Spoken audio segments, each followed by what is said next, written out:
Pero los portugueses también estaban en el mismo campo de expansión territorial, nada más que en principio Portugal se había dirigido hacia las costas del África. Entonces, mientras Portugal más o menos andaba paseando por el África, Colón lo convenció a los reyes españoles de la idea de venir para este lado. Con lo cual, ¿qué quiero decir? Hay unas islas que están sobre el Atlántico, el camino para acá, las Azores, las Madeiras y demás, que ya habían sido conquistadas por estas coronas, y eran de alguna manera el primer experimento colonialista hacia el Atlántico. ¿Qué va a pasar? Que cuando se den cuenta, vieron ese mapita que les mostré del 1500, que esto era una tierra interesante, y que no era la India o las Indias occidentales como había supuesto Colón que iba a llegar, sino que era un continente nuevo, lleno de cosas y lleno de otros, que no eran los europeos. Entonces los de la corona española y los de la corona portuguesa se van a empezar a pelear. ¿Qué dijimos que hacen los europeos? Se pelean entre ellos. ¿De quién es a dónde llegar? ¿Quién se queda con la mejor porción de la torta?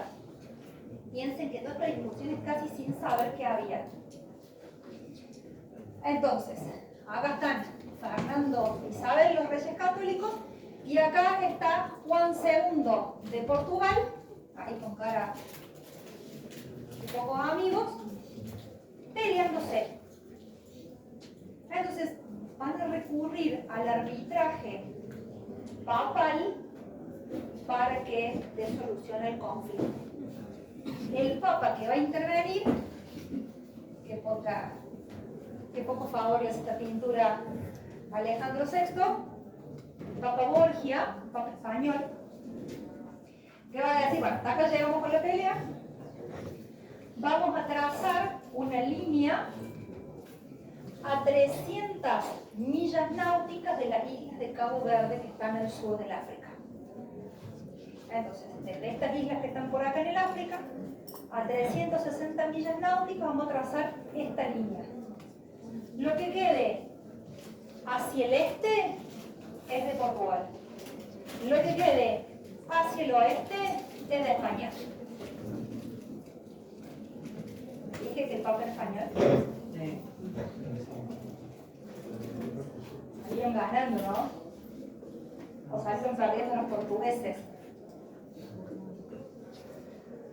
¿Por qué les presento primero estos dos personajes o estas dos coronas? Porque van a ser las primeras que van a llegar a América y las primeras que van a tener contacto con el pueblo. Y dentro de todo eso vamos a estar centrando siempre la mirada en toda la unidad dentro de principalmente dentro del español. Aunque veamos algunas otras cosas, vamos a ir mirando siempre más al escenario español. Yo de todas formas hoy les voy a presentar cómo se dio todo, pero bueno. ¿Qué va a hacer España para poder administrar esta enormidad de territorio que ni siquiera sabía qué había adentro? Va a recurrir a una figura que ya había empleado a España en otros territorios fuera de la península ibérica, que es la constitución de virreinatos. O sea, una delegación directa del poder del rey en alguien designado por la corona para que administre esos territorios de ultramar, esos territorios que estaban lejos. Facultado para tomar un montón de decisiones. Dirían ahora que se están peleando por la iglesia con facultades especiales, que es lo que no le quieren dar a mi ley. Bueno, nosotros tenemos facultades especiales y podían tomar un montón de decisiones en nombre del rey. Durante el siglo XVI, o sea, todo el tiempo del 1500, esta falta de conciencia de qué tamaño tenía el territorio hace que los españoles formen dos virreinatos solamente. El virreinato de la Nueva España, con capital en México, y el virreinato del Perú, primero con capital en el Cusco y luego en Lima. Entonces enormes extensiones territoriales que a medida que las fueron reconociendo y se dieron cuenta de lo difícil que era administrar todo eso de solamente 2 puntos, los van a ir partiendo en virreinatos más chiquitos, más manejables. Entonces, para el siglo XVIII al 1700, seguimos teniendo el virreinato de Nueva España, el virreinato de Nueva Granada, el virreinato del Perú, el virreinato del Río de la Plata. ¿Ves? Se van fragmentando para poder mejorar la administración. La figura de los virreinatos y otra figura que son las capitanías generales. Es otra administración menor y que permitió de esa manera manejar la complejidad del territorio. Nadie pretende que ustedes se sepan este cuadro ni por casualidad, por favor. ¿Sí? Lo que les quiero mostrar es lo burocrática y complicada que es la administración española. ¿Y por qué somos como somos? En definitiva, porque le damos esto. Esta estructura tiene la administración española. El rey, por nombramiento directo, los virreyes, los capitanes generales y los gobernadores. 2 instituciones de contralor, la Casa de Contratación y el Consejo de Indias. Del Consejo de Indias dependen las audiencias, el Tribunal de Cuentas, la Junta de Hacienda. ¿Es que está lleno de oficinas públicas? ¿Ven de dónde venimos? ¿No podemos ser de otra forma? Esos son de nombramiento directo y todos los que están en línea de puntos son nombramientos indirectos. O sea, que pasan por otra cuestión anterior. Y en territorio americano, los cabildos, los tenientes de gobernador y los funcionarios menores. Sin dejar afuera a los corregidores de indios, a los caciques.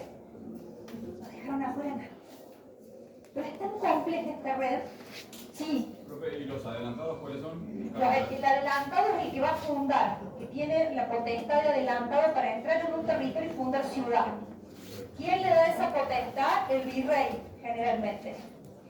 Y lleva implícito el adelantado la facultad de designarse gobernador del territorio nuevo. ¿Sí? Cuando funda se puede autoerigir en gobernador. Después espera la confirmación. Pero en ese mismo momento él se vuelve autoridad del lugar. Hasta que ustedes le envían una notificación. Él dice, suponete, vamos a ponerlo a Francisco de Aguirre. Sí.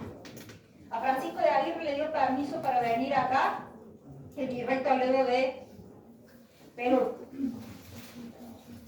Llega acá, se funde y se autoerigen gobernador de estas tierras. Manda a avisar eso y de allá después le viene la confirmación, pero mientras tanto está ejerciendo el cargo. Porque si no, esto sería un desmadre de quién gobierna, ¿no?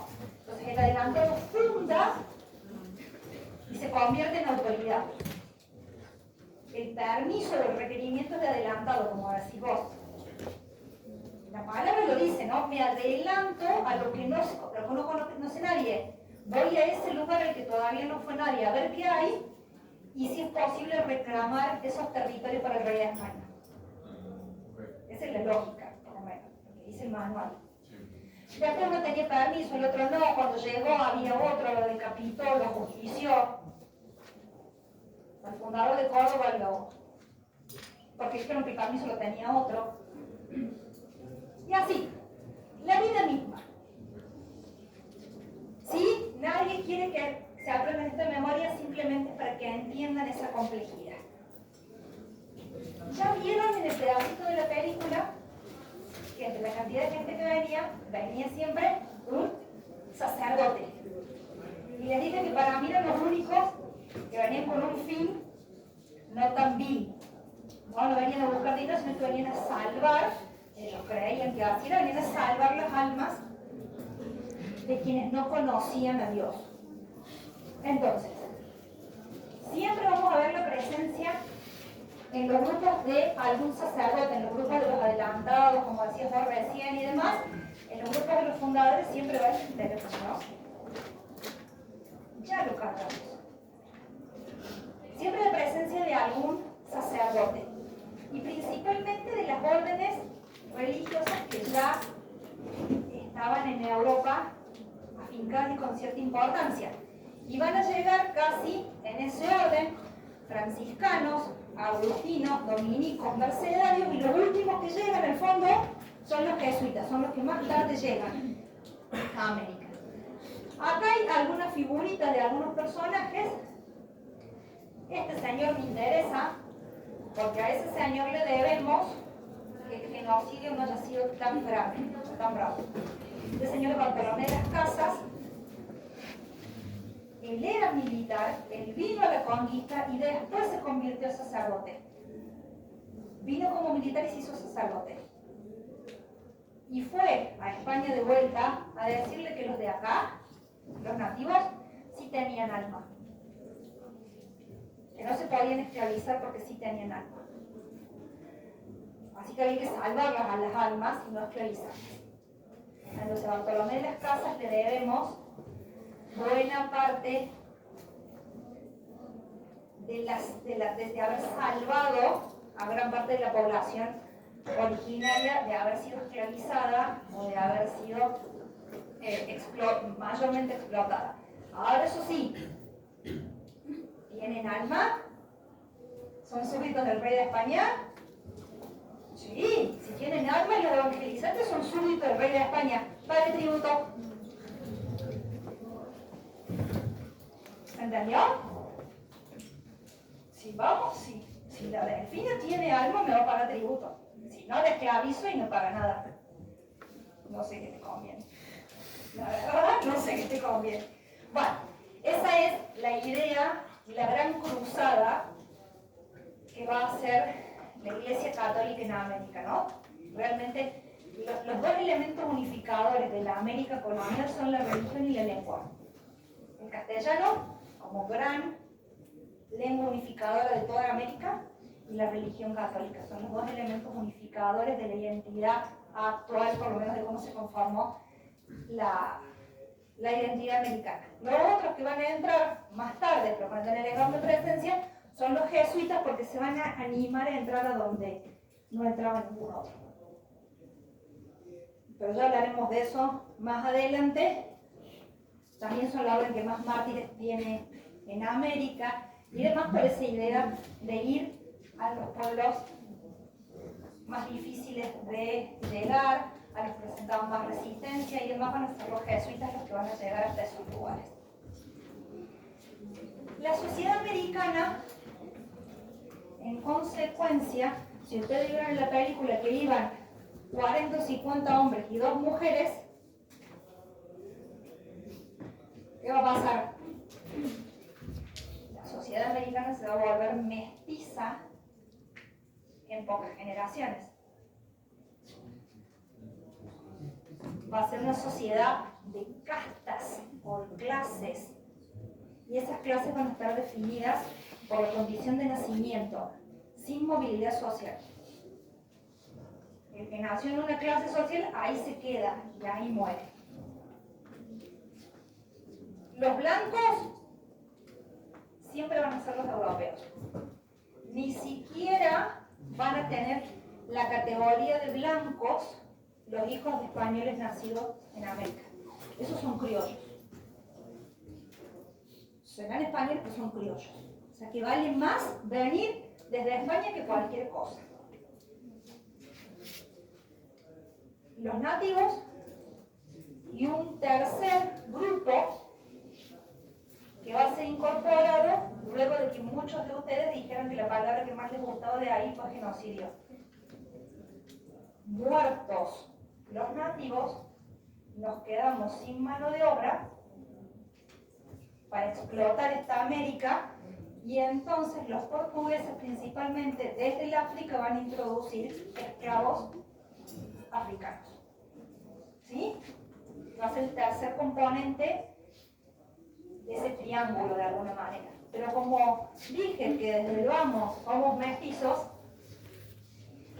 cuando un blanco, principalmente tengo perdón la categoría, no tengo otra opción, perdón, por allá, pero generalmente el blanco era hombre y la nativa era mujer. Muy pocas veces se dio al revés. su hijo va a ser un mestizo. ¿Sí? De esta unión nace un mestizo. De la unión entre un blanco, volvemos a lo mismo, y una negra, perdón, nace un mulato, que también es un mestizo, pero se llama mulato. ¿Sí? Y en esto, que es donde menos control hay, en este último estamento, porque de todas formas son el último estamento de la sociedad, entre nativos y negros, su hijo es un sampo. ¿Sí? Con esto que les quiero decir, ¿y qué es lo que hay acá arriba? Fíjense cómo hasta el arte se ocupó de relatar o de reflejar esta condición. Estas son pinturas mexicanas que muestran todas las posibilidades de mestizaje o de mezcla entre los distintos grupos. Español con india, mestizo. Mestizo con español, castizo. Castizo con española, española. Castizo con moro, moro. ¿Sí? Clasificaron a la sociedad de acuerdo a esa condición de nacimiento, a esa condición de casta, de alguna manera. ¿Sí? De la cual ya les dije era muy difícil moverse. Y yo acá les puse 6.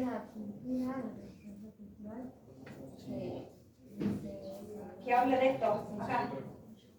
Bueno, lo podríamos ir a ver. Digo, esto acá es como lo mío es inocente, naif. Presentar esto solo cuando en realidad la clasificación era mucho más amplia, pero creo que tampoco tiene sentido que nos detengamos en eso. Sí. Las truzas sería, por así decirlo, tienen nombre también como de animales. Sí. Mula, mulato. ¿Sí? ¿Qué querés que me diga? ¿Me gusta? No. ¿Es así? Sí. Y una amiga de mi marido que la ley es esta, no te gusta la cambiemos, la ley es esta. Sí, yo no puedo salir del molde. Este cuadro, ¿por qué se los traje? Ese cuadro refleja una fiesta en una plaza de Lima.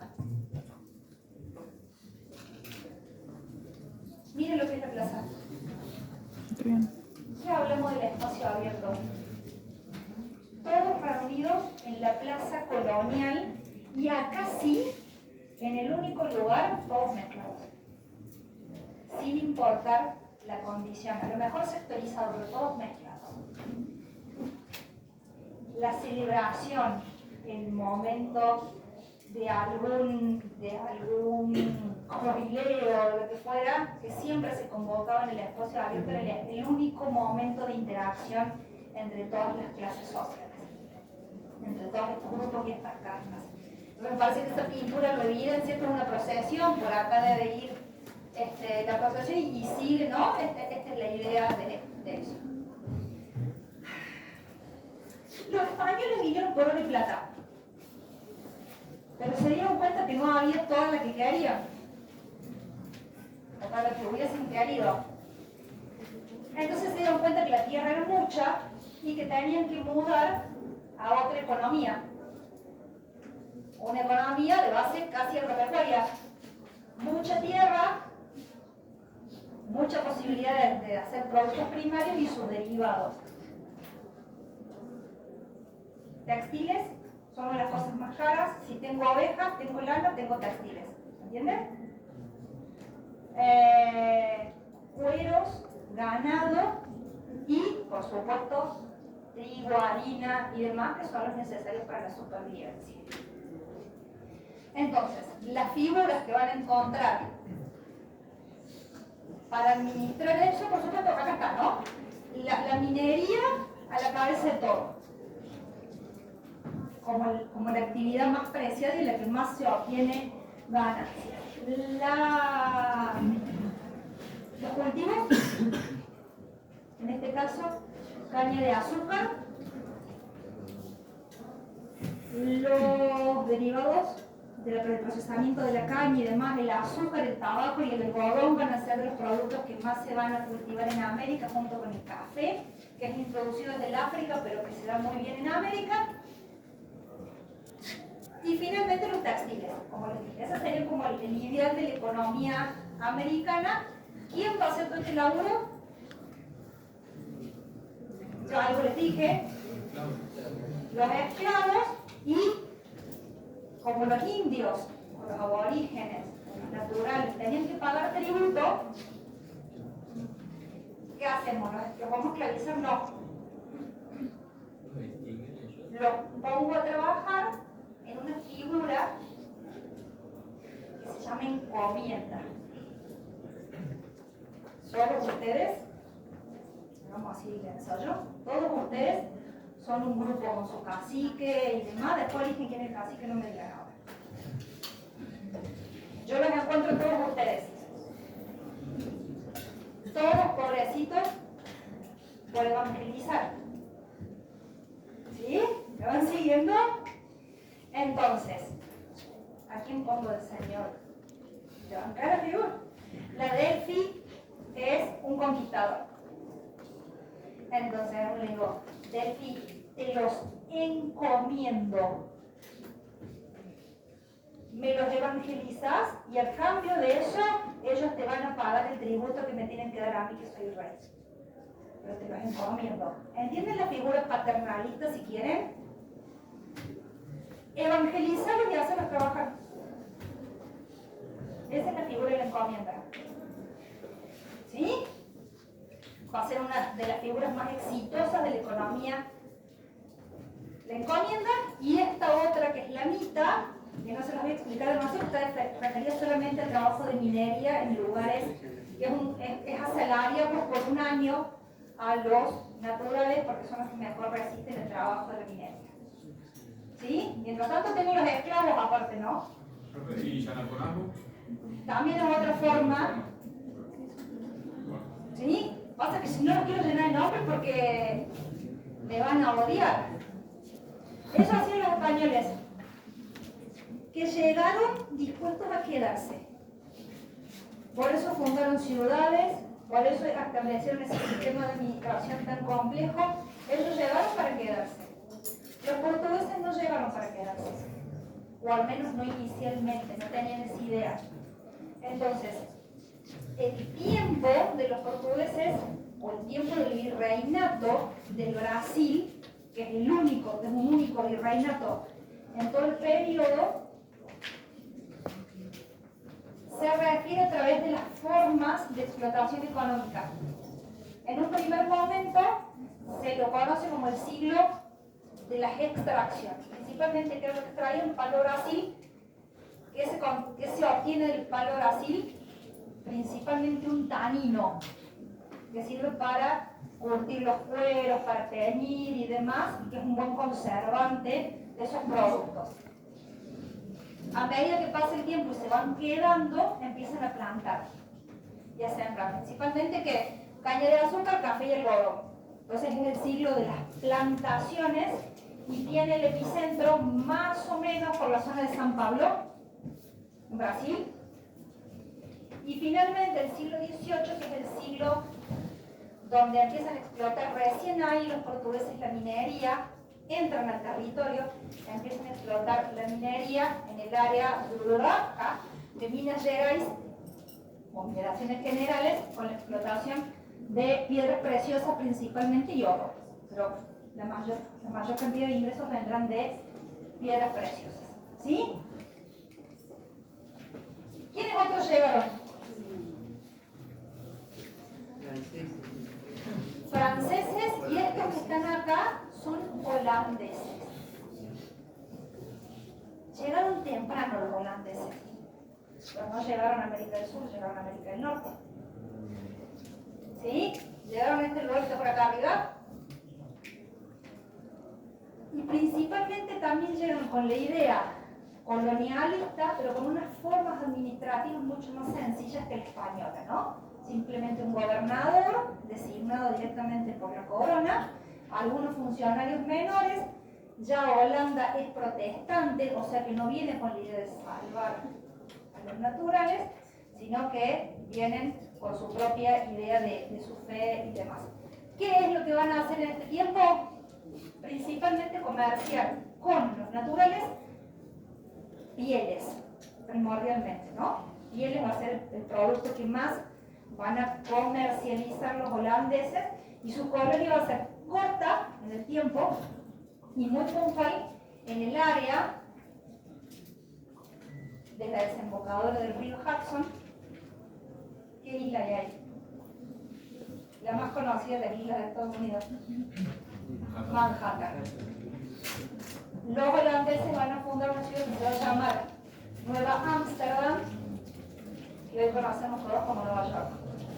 Va a ser una fundación holandesa y le permitía a los holandeses entrar aguas arriba por el Hudson, principalmente a comerciar pieles. Los británicos van a llegar mucho más tarde. Fíjense que nosotros dijimos que las primeras ciudades en América se fundan en 1492, o en 1494. Miren cuándo llegan los ingleses, un siglo después. Tarde, requete, tarde. Un siglo después ya estaba todo repartido casi. La particularidad de esta forma de colonización de los ingleses es que ellos forman unas compañías mixtas, público-privado. Para decírselo en términos que a ustedes sean familiares hoy. La corona pone una parte, pero los privados ponen otra parte para venir, incluso para pagar el barco, para instalarse.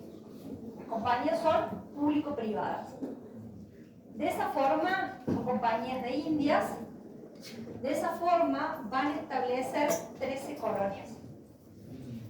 Las que se conocen como las 13 colonias británicas en América y que están ni más ni menos que sobre toda la costa del Atlántico de Estados Unidos. Y son ciudades que hasta el día de hoy conocemos y reconocemos: Virginia, Massachusetts, Connecticut, Nueva Jersey, Nueva York, ¿sí?